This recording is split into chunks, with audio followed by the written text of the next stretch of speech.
This video is sponsored by US Tsubaki.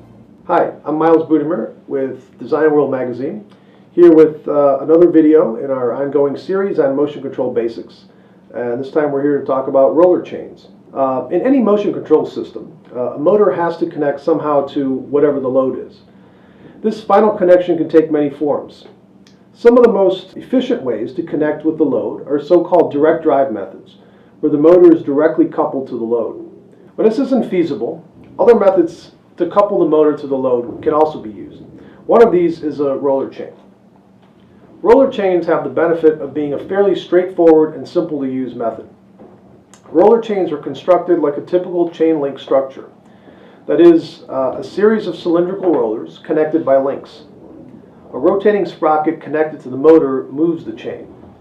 The other end of the chain is then connected to some part of the load.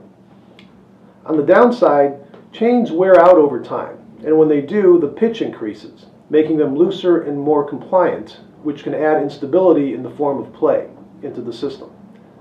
Also, chains need to be lubricated to keep them in good working order. The primary factors that limit chain life are corrosion, wear, and fatigue. However, following a few simple guidelines can help extend the life of roller chains. For starters, in order to maximize useful life, chains should be properly lubricated to minimize wear. Also, corrosion can accelerate the effects of wear and fatigue. To combat this, make sure that the chain is protected. A properly lubricated chain can minimize exposure to environmental contaminants and extend product life.